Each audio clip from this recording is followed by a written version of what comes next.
गड़बड़ भारती में स्वागत है आप लोग का। दीजिए, बलरामपुर में बारिश हो रही है।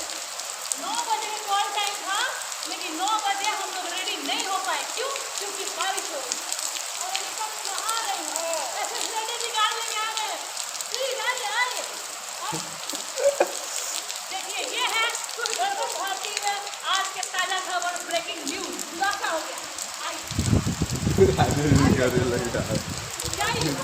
गरीब गरीब चले जाइए। ये है गड़बड़ भारती न्यूज में आज का खुलासा।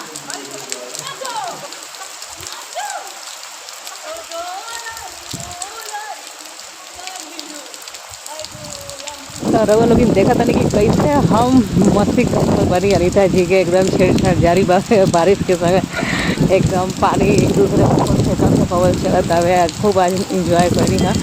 ऐसे कि बारिश में नहिले हमारा बहुत साल हो गया। लॉकडाउन में हम अपना गाँव में नहिले रही, ओकरे बाद से ना सिवान गए रही तो अपना छत पर। तो आपकी पर बारिश में कब बॉम्बे में रह रही, लेकिन थोड़ा ना कोई मैंने मूड नहीं है भाई नहाए के। लेकिन आज ऐसा भैल कि सवेरे हम रनिंग करते रही, वही दौरान बारिश स्टार्ट हो गई है। बारिश लगभग हम 40-45 मिनट दौड़नी है, उसके बाद से बारिश चालू हो गई। और हमने कहा 9 बजे का कॉल टाइम भी रहा, लेकिन अब का बारिश लागल होकर तो अब शूटिंग वैसे भी डिले हो जाई। तो खूब मज़ा आयल बा एकदम। आज नचा नचा के मुआ दे में अनीता जी के साथ मस्ती हो रहा बा। रउआ लोग देखते बानी वीडियो में। इंजॉय करे के चाहे लाइफ के, जानता नहीं खुश रहा में ही भलाई बा। दुखी हुए का फायदा, जिंदगी तो वैसे भी कटते बा, तो काहे ना खुश होकर जियल जाओ। तो यह बात बा, खूब फुल ऑन इंजॉय होता है। बोल के देखा तनी वीडियो में कैसे बड़ा प्यारा लोकेशन बाजी, बहुत अच्छा बलरामपुर में। तो ये जगह हमने के पहले भी शूटिंग कैले बानी सन। अब की पार तो इतना मैंने सब लोग बहुत अच्छा बा।